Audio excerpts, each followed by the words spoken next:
Por favor, pastor, ele vai trazer agora o alimento. Tenho certeza que o Senhor, através do Espírito Santo, colocou algo no coração desse homem, desse varão, que vai edificar a casa do Senhor. Posso ouvir um amém? Estendam suas mãos em direção aqui ao pastor. Pai, em nome do Senhor Jesus, aquele que o Senhor escolheu hoje, meu Pai, para trazer o alimento. Eu sei, meu Pai, que ele se preparou, mas agora, Senhor, que ele venha a ser tomado pelo Espírito Santo. Usa ele, meu Senhor, como canal de bênção, meu Pai. Usa como instrumento do Senhor, meu Pai, para a edificação da tua igreja. Em nome de Jesus, aplauda ao Senhor.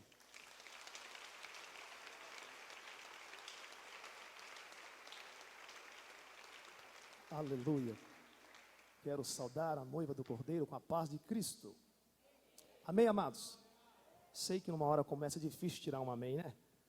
Vamos ser sinceros, o sono vai apertando, a hora vai passando, o sono vai apertando, porque nós somos limitados, nosso corpo é frágil. Eu estive pregando ainda hoje lá em São José dos Campos, na cidade onde nós moramos, e eu dei quase tudo de mim no culto, irmãos.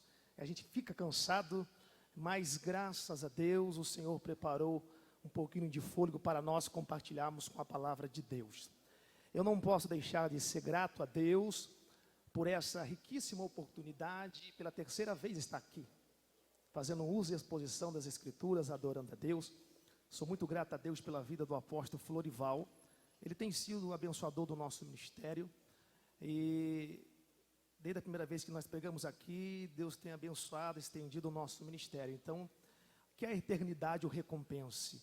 A forma que eu posso recompensar, como eu sempre digo, é intercedendo nas minhas orações. Amém? É esta igreja que eu amo, que eu acompanho também, assistindo na TV. E nas duas primeiras vezes que eu vim aqui, eu não contei isso, mas Deus me fez lembrar. Eu quero compartilhar isso, porque talvez você está na sua casa, você senta, você medita no dia a dia, e existem coisas que o seu coração deseja, às vezes você tem sonhos para realizar. E eu estava sentado, porque eu conheci o pastor Adriano, que ele também é a fonte, o canal de Deus para tudo isso que está acontecendo. E eu estava em casa quando ele disse que congregava na Redenção Plena. Entra lá, digita lá na internet. Eu fui ali, irmãos, e comecei a descobrir, assistir alguns vídeos. E um certo dia eu estou em casa assistindo a programação, vendo o apóstolo pregando. E ali o Espírito Santo contemplou meu pensamento. Eu olhei assim e falei: Deus, será que um dia eu vou pregar neste lugar?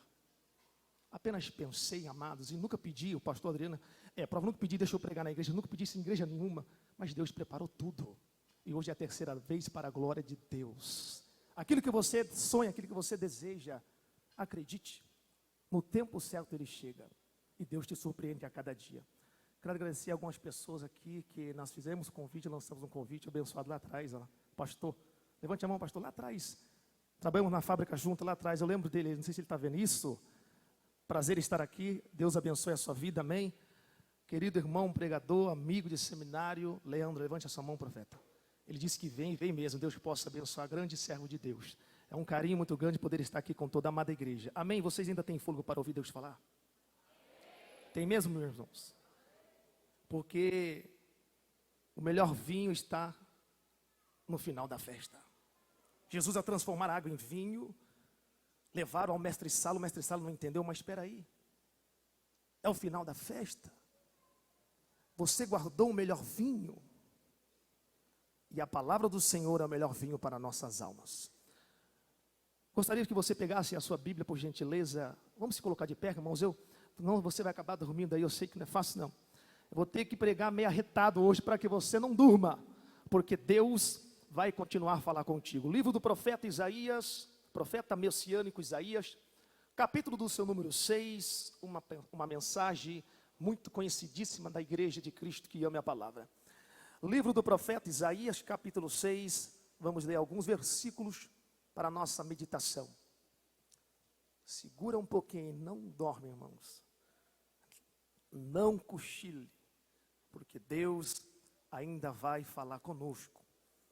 Quando encontraram, diga amém. E diz o versículo 1 em diante: no ano em que morreu o rei Uzias, eu vi ao Senhor assentado sobre um alto e sublime trono, e o seu séquito enchia o templo. Os serafins estavam acima dele, cada um tinha 6 asas, com 2 cobria o rosto, e com 2 cobriam os pés, e com 2 voavam. E clamavam uns aos outros, dizendo: Santo, Santo, Santo é o Senhor dos exércitos, toda a terra está cheia da sua glória. E os umbrais das portas se moveram com a voz do que clamava, e a casa se encheu de fumaça. Então disse eu: ai de mim, que vou perecendo, porque sou um homem de lábios impuros, e habito no meio de um povo de impuros lábios, e os meus olhos viram o Rei, o Senhor dos exércitos. Diga amém. Se assenta, por gentileza, em nome de Jesus.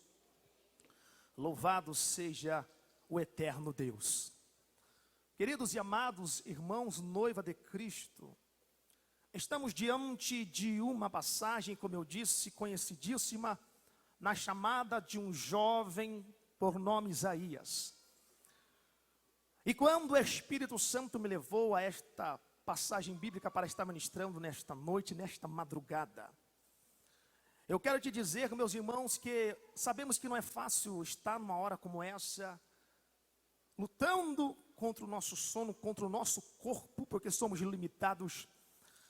E existem pessoas que dizem assim: nossa, eu não vou perder o meu tempo de perder noite de sono.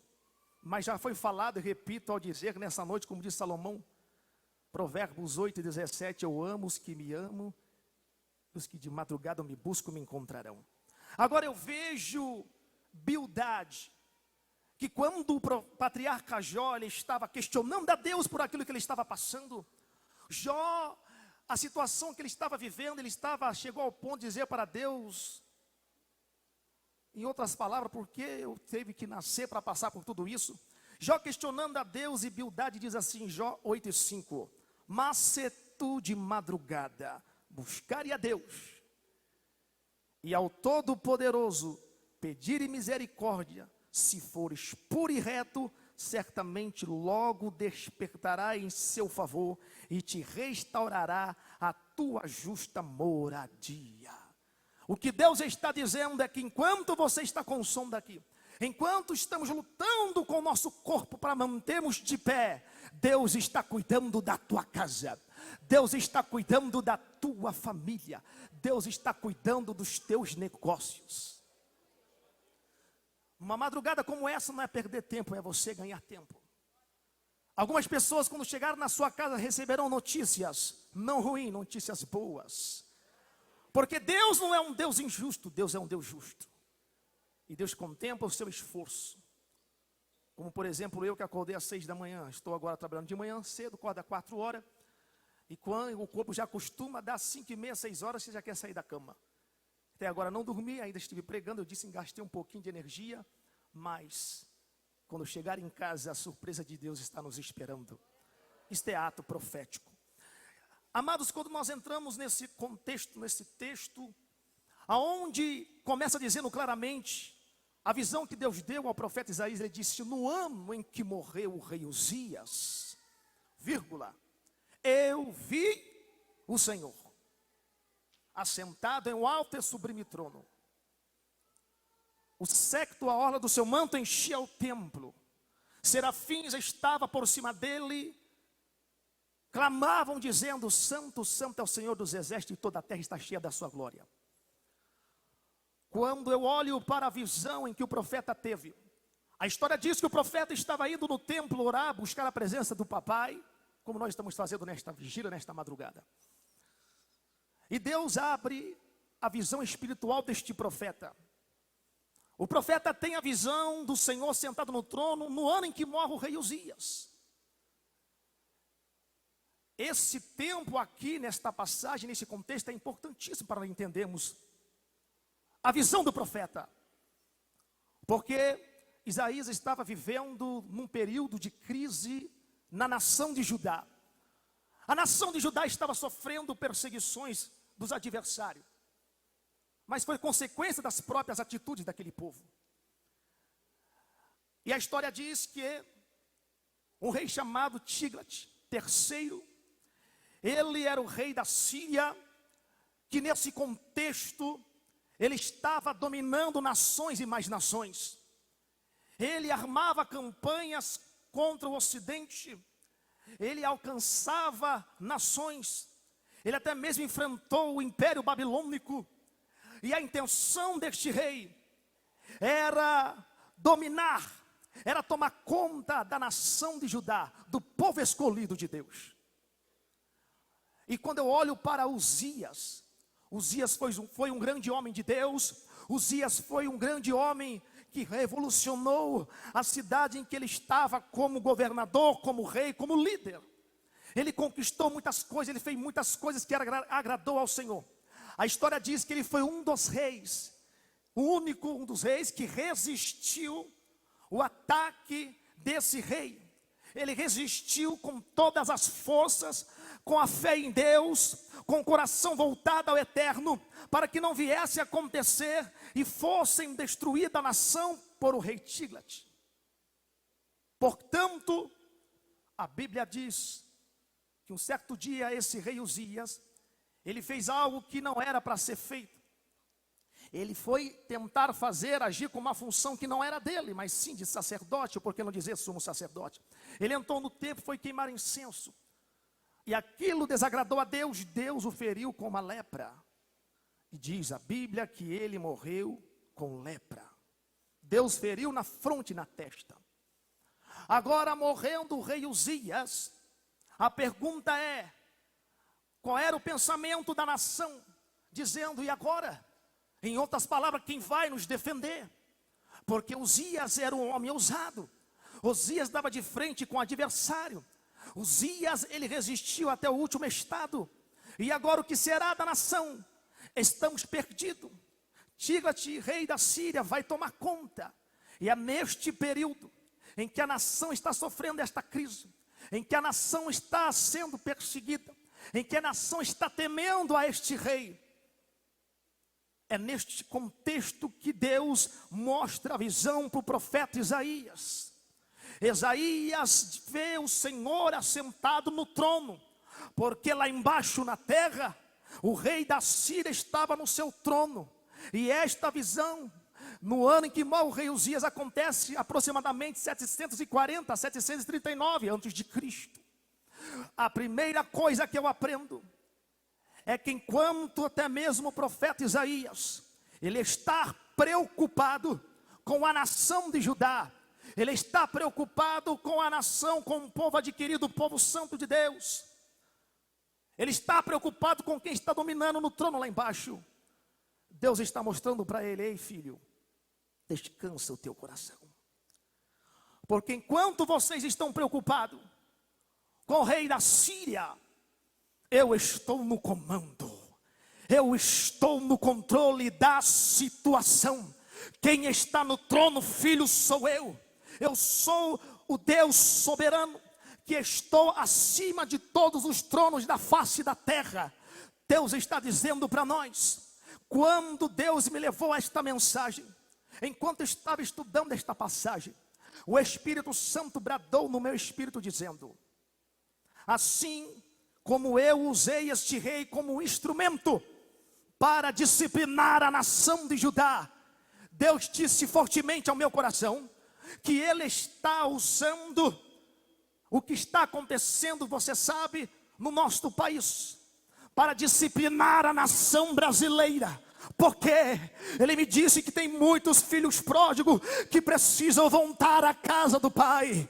Deus me disse que o Brasil precisa de muitas pessoas serem resgatadas pelo poder do Evangelho.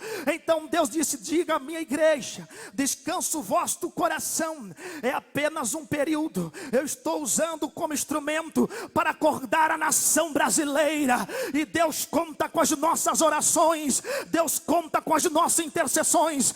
Deus está dizendo, não se preocupa, o país está em crise, mas eu estou sentado no trono, eu estou no controle da situação. Então descansa, Isaías.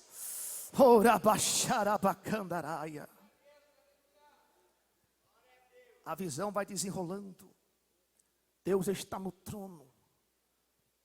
O manto das suas vestiduras enche, a glória encheu todo o templo. Serafins estão clamando que Ele é santo, santo e santo, e que toda a terra está cheia da sua glória. Os umbrais da porta se moveram com a voz daqueles que clamavam. Quem clamava? Os serafins. Olha o poder que tem a adoração. E você sabe que de repente a casa encheu de fumaça. De repente ele começa a tremer diante daquela visão soberana, ao ponto que ele disse: ai de mim que vou perecendo, porque eu sou homem de lábios impuros e habito no meio de um povo de impuros lábios. Portanto, ele começa a tremer, porque ele está diante do soberano, até que o anjo vai, com uma tenaz, com a brasa viva do altar, toca em seus lábios, automaticamente ele é purificado. Eu vejo três coisas aqui. A visão, Isaías está vendo a visão do trono. O trono fala de rei, o trono fala de majestade, o trono fala de soberano, quem está na direção do controle. Ele vê a santidade de Deus através do clamor dos serafins, e ele tem a visão do perdão. Portanto, no Antigo Testamento não se tinha uma clareza do Messias. O Messias não é manifestado claramente, como é na Nova Aliança ou no Novo Testamento. Para que você possa entender, o Antigo Testamento é apenas uma sombra daquilo que viria. É como, por exemplo, você acordar pela manhã, aquele solzinho que ainda está, vamos dizer, nascendo, está bem fraquinho, e você vê alguém passando na frente daquele sol. Você olha de longe e vê pela silhueta, pelo andar, você fala: é fulano de tal, eu tenho certeza disso. Porém, você não consegue enxergar a cor da sua roupa, a cor da sua calça, mas você sabe que é aquela pessoa. Mas quando o sol dá mais ou menos ao meio-dia, que tudo está claro, você consegue discernir a roupa daquela pessoa. Assim é a palavra de Deus. No Antigo Testamento não se via Cristo. Ele se manifestava em forma teofânica, em vez em quando.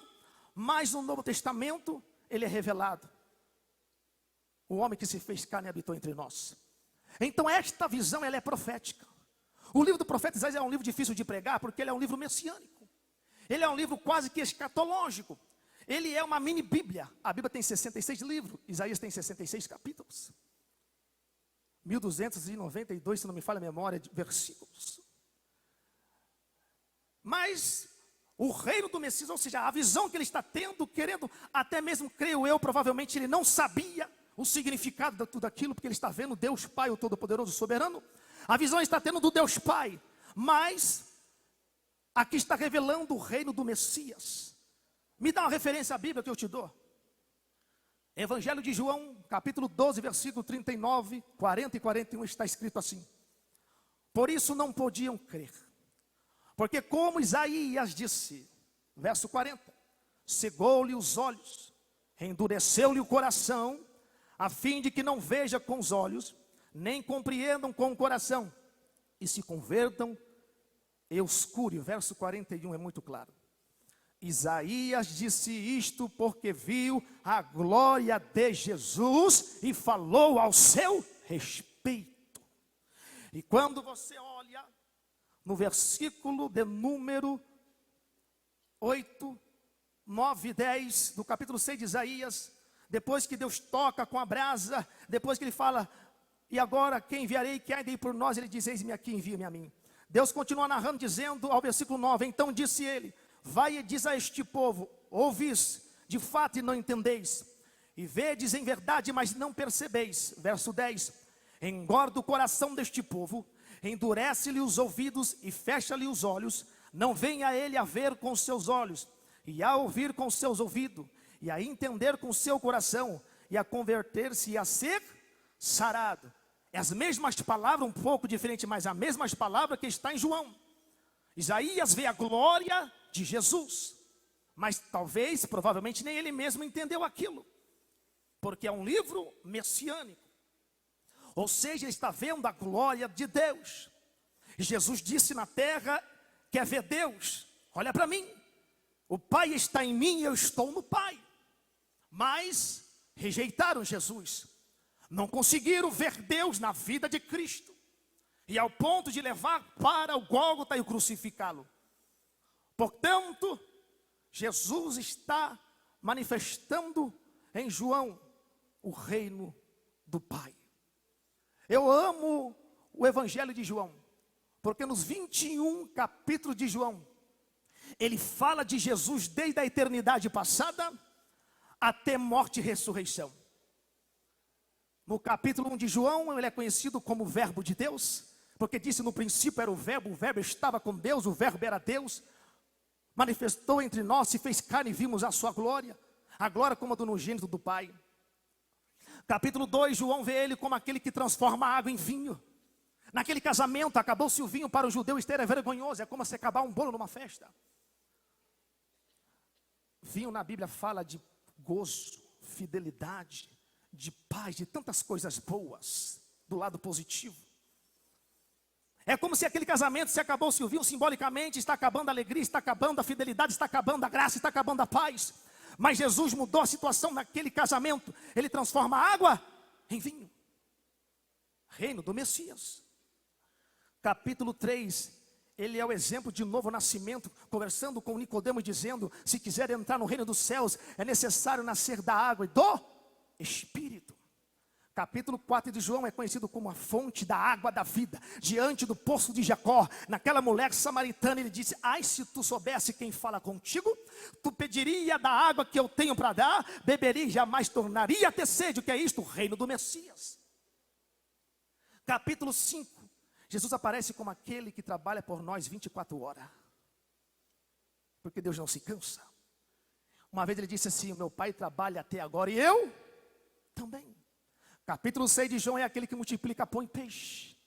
Capítulo número 7, ele é o perfeito tabernáculo de Deus. Ele diz assim, diante do tabernáculo, dizendo assim: derribai este templo, porque dentro de 3 dias eu vou edificar o templo. Estava falando do seu corpo, que morreria numa sexta-feira, mas da manhã pelo domingo ressuscitaria. Reino do Messias. Capítulo 8 de João, ele é aquele que perdoa pecado. A mulher que estava no adultério, pela lei mosaica, teria que ser levada em público para servir de exemplo e ser apedrejada até a morte. Ele disse: vai e não peques mais. Cadê os teus acusadores? Eles não te condenaram, nem eu. Perdoou aquela mulher. Capítulo 9 de João, ele é aquele que dá visão ao cego. Eu acho linda esta cena. Jesus cuspiu no chão. Parece nojento, não parece? Ele gospe no chão, faz lodo, põe no olho do cego, disse: vai lavar-te no tanque de Siloé. Creio eu, ele gospe e faz lodo, porque aquele camarada não tinha as bolas dos olhos, porque ele faz lama e barro. Em Gênesis nós fomos feitos do pó da terra. Ele traz a existência que não existe, ele dá visão ao cego. 10 de João, ele é o bom pastor.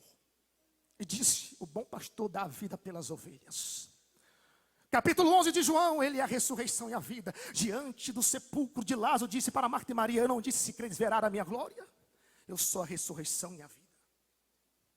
Capítulo 12 de João, ele é aquele que adora, recebe adoração. A mulher meretriz prostituta com um vaso de alabastro se prostrou diante dele e o adorou. Agora isso aqui eu acho tremendo. Paulo diz que ele, mesmo sendo Deus, não se usurpou ser igual a Deus, antes se humilhou, se esvaziou. No capítulo 3 ele vem como servo lavar os pés dos seus discípulos. João 14 é aquele que preparou moradia, disse: não se turbe o vosso coração, credes em Deus, credes também em mim, porque na casa de meu pai há muitas moradas.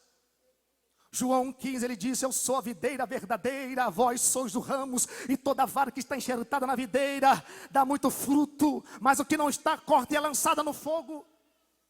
João 16, ele é o prometedor do Espírito Santo. Um dia disse: para que o Espírito desça eu tenho que ir. João 17 é aquele que intercede por nós pelo Espírito Santo. Orou para os seus discípulos. João 18 é aquele que avisa por antecipação, antes de acontecer. Ele avisou Pedro: você vai negar. Antes que o galho cante 3 vezes, você ainda vai me negar. Reino do Messias. Capítulo 19, recebe na cruz um título: Rei dos Judeus. Capítulo 20, aquele que deixou a sepultura vazia. E o último capítulo de João 21, é aquele que restaura ministério perdido. Pedro negou. Eu creio que o mesmo demônio que levou Judas a tomar a decisão tentou Pedro por 3 dias. Os piores dias da vida de Simão. Porque negou o seu Senhor. Ele é aquele que restaura o ministério perdido. Diante da praia ele aparece. Pergunta, tem alguma coisa para comer? E sem reconhecer de longe, responde, não. Mas João, que estava, provavelmente João, ele reconheceu essa atitude. Peraí. Lançai a rede e verás a providência. Peraí. Não é qualquer um que falava assim, não. Eu conheço essa maneira de se expressar. Pedro é Jesus. É Ele. Pedro estava nu, se vestiu rapidamente, sai mergulhando. Quando chega perto dele, a provisão já tinha peixe na brasa e pão.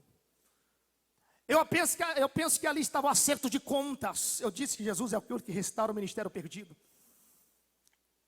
Com certeza o diabo falou para Simão Pedro, fim do teu ministério. Negou o seu próprio mestre, que vergonha, hein? Jesus diante dele vai dizer, Pedro, tu me amas por 3 vezes. Parece que Jesus fez de propósito, 3 vezes. Claro que vai levar Simão a lembrar, negou 3 vezes. Parece que eu vejo a cena dizendo, agora o próprio Senhor vai me condenar. Se enganou. Porque penso eu, todas as vezes que Simão ouvia o canto de um galo, entrava em desespero e lembrava, neguei o meu Senhor. Parece que eu vejo Jesus dizendo assim, espera aí, Simão. Nem sempre ouvir o canto do galo significa que você me negou. Todas as vezes que o galo está cantando, o dia está amanhecendo. É como se Jesus estivesse dizendo, há uma nova história para a tua vida. Há um novo dia para a tua história. Eu acredito em você, vai e apacenta minhas ovelhas. Reino do Messias. Isaías não está nem percebendo, mas ele está vendo a visão do Senhor no trono. Porém está revelando a provisão da redenção da humanidade que se manifestou no Novo Testamento. João está vendo o Senhor assentado no alto e sublime trono. A orla do seu manto enchia todo o templo. Serafins estão voando por cima do templo, por cima do trono do Senhor, estão clamando, santo, santo é o Senhor dos exércitos. Esse clamor não é um clamor comum. Esse clamor é uma adoração. Porque ele está dizendo, santo, santo é o Senhor dos exércitos. Eu disse aqui na última vez que eu preguei, o significado da palavra adoração no grego. Porque tem no hebraico, tem no grego, tem no latim. No grego é lindo porque significa proskinios. Se divide em 2 partes. Pros, que significa carinho, beijo e afeto. Quinios significa face ao rosto. Juntando esta palavra, significa fazer carinho no rosto de alguém. Eu falei sobre isso. Mas eu quero falar do beijo. Beijo no conceito desta palavra adoração que eu te expliquei agora, significa adorar, beijo.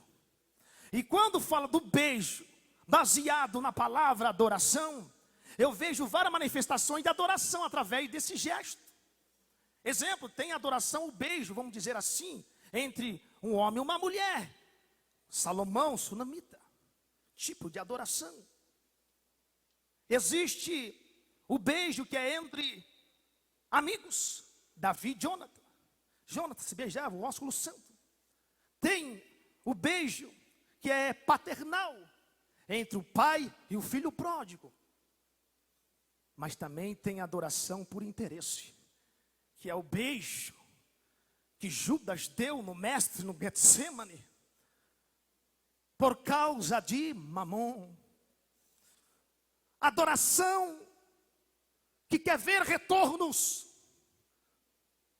mas Deus está à procura do beijo, que foi que aquela mulher com vaso de alabastro beijou, jogou sobre os seus pés e adorou enxugando com seu cabelo. Olha para o teu irmão e disse, que tipo de beijo você trouxe nesta vigília?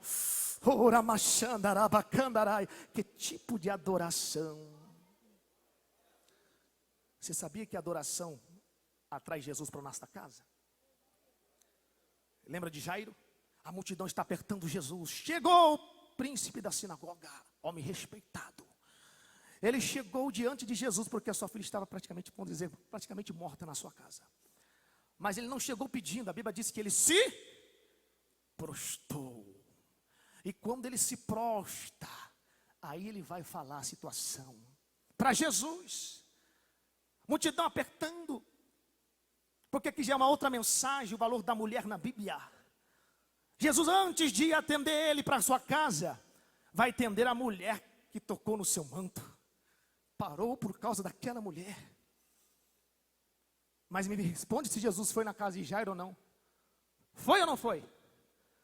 A adoração levou Jesus para a casa dele.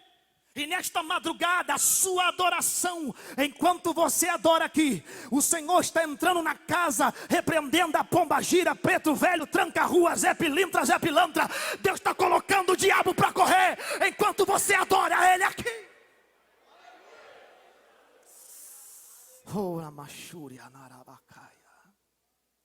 Eles estão clamando: santo, santo é o Senhor dos exércitos. E toda a sua glória enche a terra. As bases do limiar, ou seja, a estrutura do templo, na visão que Isaías está tendo. A voz do que estão clamando está abalando as estruturas do templo. As bases dos limiares está abalando por causa do poder do clamor. Ei, eu vou te mostrar outra coisa tremenda. O poder que tem a adoração. A adoração verdadeira vale mais do que o mundo inteiro. Sabia disso? Vou te dar uma referência bíblica. Jesus está no deserto. Satanás aparece para ele e diz: tudo isso eu te dou. Todos os reinos da terra eu te dou. Apenas uma coisinha eu quero: se prostrado me adorar. Você tem noção do poder que tem a adoração? Você tem noção de que tem o poder a tua adoração? Vale mais do que o planeta Terra. Deus gosta de ser adorado. Ei, estou falando dos próprios santos serafins que queima, que arde com fogo. Estou falando de seres perfeitos. Estão adorando o Senhor dos senhores. E quando nós adoramos a Deus, Deus move céu e terra. Quanto já adorou a Deus nessa noite? Se prepara para a surpresa de Deus na tua casa. Esse ano está sendo difícil para o país, mas se prepara para a surpresa de Deus dentro da tua casa, dentro dos teus negócios. Custe o que custar, continua adorando aquele que está sentado no trono. Porque quem tem visão do trono não tem medo da oposição nenhuma. Quem tem visão do trono não tem medo a gigante nenhum. Exemplo: nem o rei Saul, que se assentava no trono, teve a coragem de enfrentar Golias. Não. Ninguém se prontificou em enfrentar o gigante. Porque o gigante, se ele é invencível, filisteu, espiritualmente dizendo, ele tem um trono. Porque o trono fala de rei, fala de poder, que está acima. Mas Davi espiritualmente tem a visão do trono. Observe que na visão de Isaías cita o Senhor dos exércitos, sim ou não? O Senhor dos exércitos. E quando Davi se prontificou a enfrentar o gigante, ele olha para o gigante assim e diz assim: tu vens a mim com lança, tu vens a mim com escudo, com espada. Em outras palavras, ele está dizendo: eu até sei que você é filisteu invencível, se assenta em um trono, mas acima do teu trono se assenta o Deus de Israel. Hoje mesmo eu vou a ti em nome do Senhor dos exércitos, e hoje ele vai entregar a sua cabeça. Israel vai saber que Deus se assenta no trono, que há Deus em Israel. Está difícil, olha para o trono. A luta está grande, olha para o trono. Eu aprendi isso aqui muitos anos atrás, muitos anos. É normal e natural nós olharmos para os nossos problemas e dificuldade e falar assim: Deus, olha, tamanho do problema. Olha as portas fechadas, olha a crise. Deus, olha o meu filho, olha a situação. No dia que eu aprendi a inverter o papel, falar assim: portas fechadas, doenças, desemprego, perseguições, dá só uma olhadinha para o Deus que está sentado no trono. A partir de hoje faça isso. No dia que eu aprendi esse princípio, as lutas se levantam, mas Deus nos permanece de pé. Estevão está na situação difícil, por pregar o evangelho, está sendo apedrejado, mas quando ele olha para cima, e viu os céus abertos, o Senhor assentado no trono, e o Filho à destra do Pai. Está difícil, crente? Olha para o trono, nesta noite, em nome de Jesus. Moveu-se o lugar em que estavam por causa da adoração, por causa do clamor. As bases limiares, ou seja, em outra tradução fala sobre as estruturas dos templos, pilares do templo, é o que sustenta. Não é assim? É os pilares que sustentam o templo, sim ou não? É o que fortalece o templo. Paulo diz que nós temos, Deus deu condições para vencermos as fortalezas de Satanás. O inimigo levanta pilares para nos impedirmos de adorar a Deus, para impedirmos de ter mais intimidade com Deus. Mas Deus nos deu autoridade para, através da nossa adoração, do nosso clamor diante de Deus, não seja o caso dessa história, mas estou usando como exemplo para aplicar para você, para mover as estruturas diabólicas que se levantam para nos paralisar. O que eu acho lindo é que de repente a casa encheu de fumaça. Fumaça fala da Shekinah, fumaça fala da presença, da glória de Deus. Quem já ficou no meio de fumaça? Isso aqui que eu vou falar é muito lindo, muito profundo. Deus me livre, imagina que de repente, vamos para não ficar um negócio muito forte, vamos usar algo artificial, aquela fumaça. Esparrama aquela fumaça por todo o canto dessa igreja. Ninguém consegue ver? Ninguém. Só vai ouvir. O Espírito Santo diz assim ao meu coração: tem muitos lugares que já não tem mais fumaça. E quando não tem fumaça é fácil olhar e dizer: peraí, deixa eu ver que mensagem vai ser hoje. Quando não tem fumaça na casa do Pai, é fácil olhar e dizer: quem vai louvar hoje? Será que vai ser bonito? Deixa eu ver a cor da roupa de fulano e Bertando. Deixa eu ver quem vai estar lá hoje. Mas no meio da fumaça eu não vejo nada. Ou seja, a casa do Pai que tem a fumaça, a presença, a Shekinah da glória de Deus, não vejo defeito em ninguém. Eu só escuto a voz que sai do altar, que é a voz do Espírito Santo, através da palavra. Aleluia. Eu, por misericórdia, prego desde 17 anos de idade. 3 meses de crente apóstolo, estava pregando. Chamado de Deus. Eu não estou falando aqui para agradar de forma alguma, irmãos. Eu falo porque, para vocês entenderem, é uma igreja bonita. Pessoas bonitas, bem vestidas. Mas você quase não vê pessoas olhando para o lado do outro. Estão focados na mensagem. É a terceira vez que eu prego aqui, eu já percebi isso. Eu acredito e tenho certeza. Por que isso acontece? Não deixe perder a fumaça que está neste santuário. Não deixe a fumaça ir embora. Porque há muitos lugares que já não tem mais a presença de Deus. Por isso nada acontece. Por isso que não cresce. Mas eu tenho certeza que aqui tem a fumaça de papai, que é a sua presença, a sua glória, a sua Shekinah. Mas infelizmente rejeitaram a glória do Messias.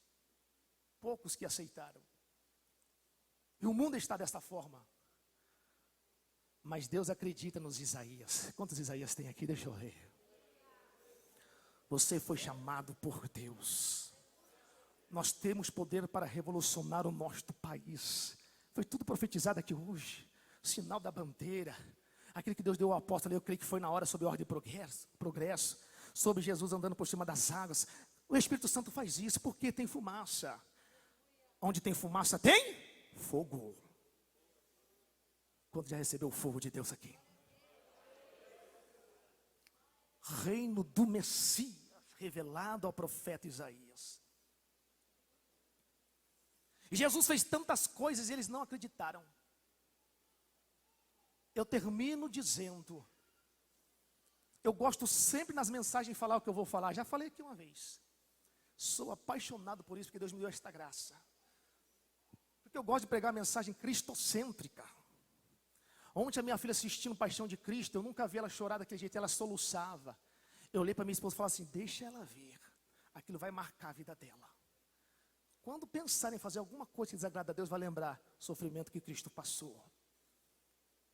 Eu termino dizendo agora,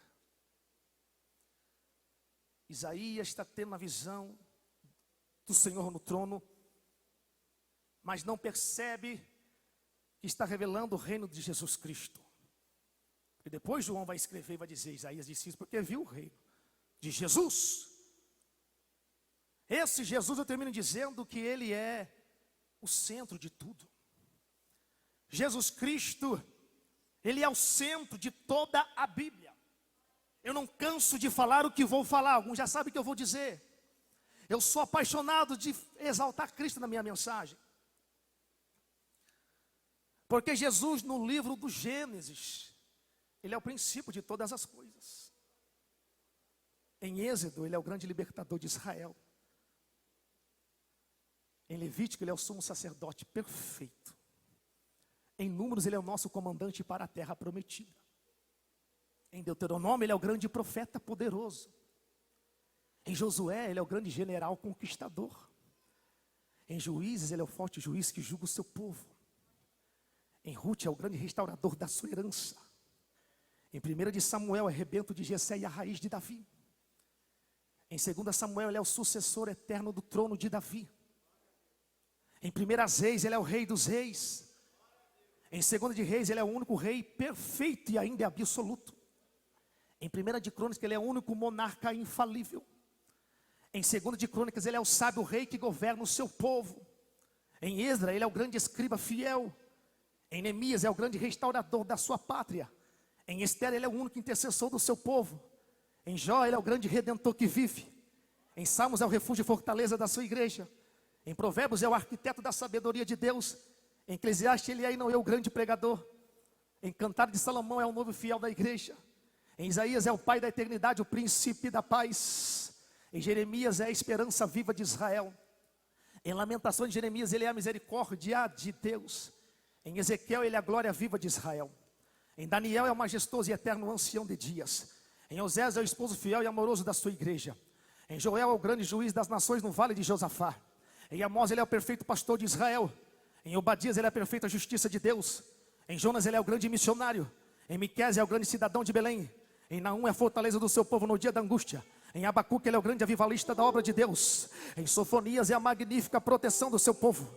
Em Ageu, é o desejado de todas as nações. Em Zacarias, ele é o homem renovo. E em Malaquias, ele é o sol da justiça. Eu amo falar isso, amo.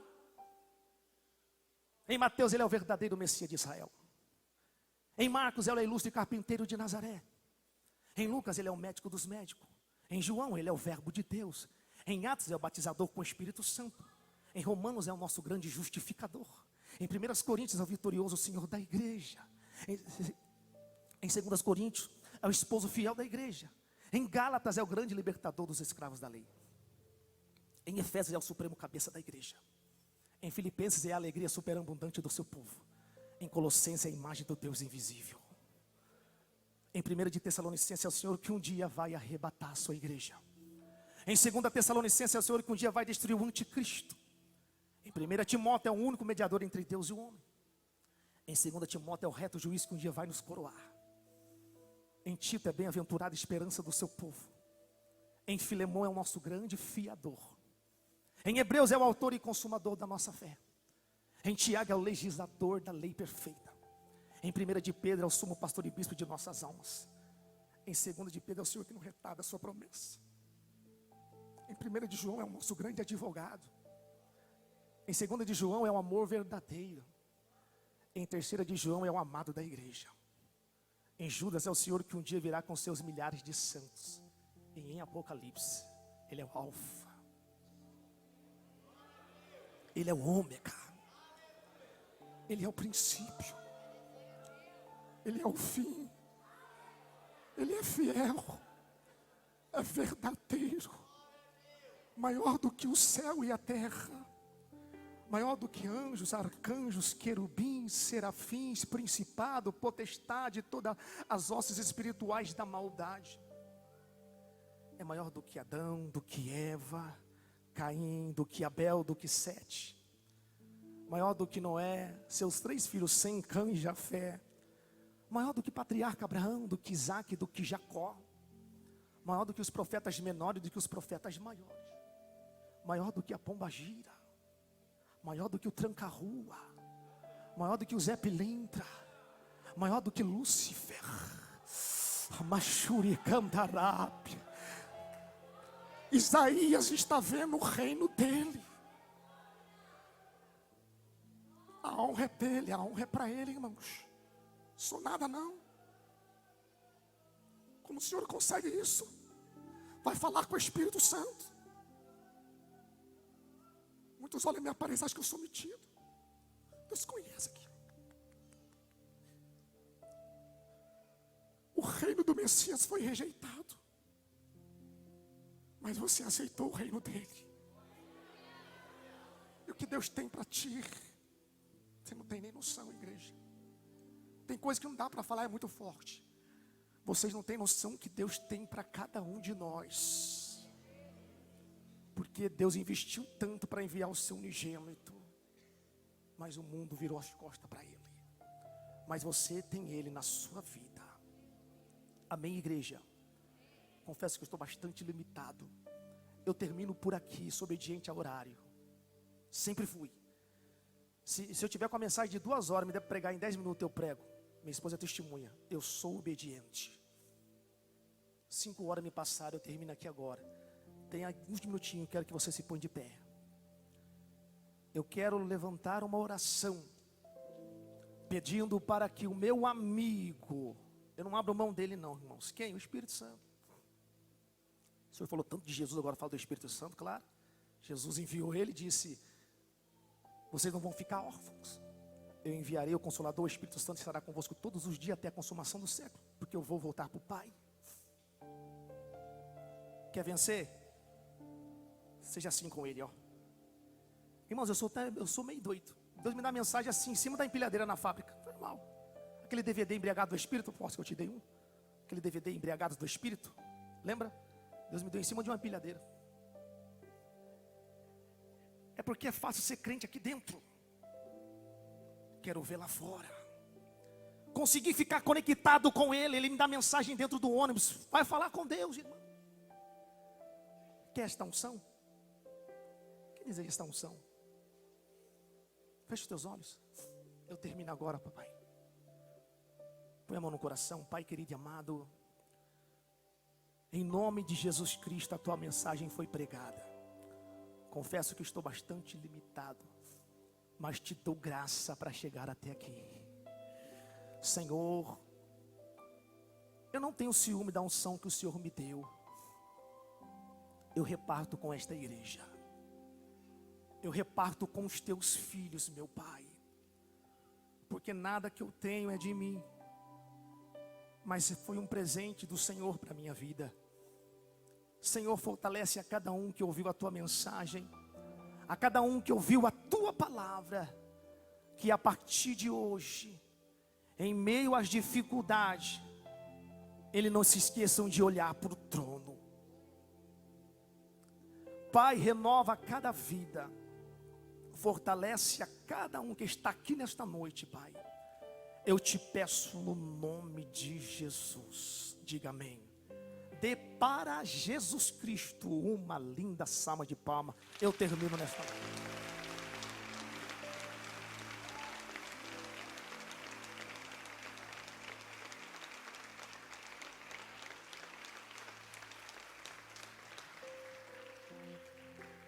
Estica os braços aí.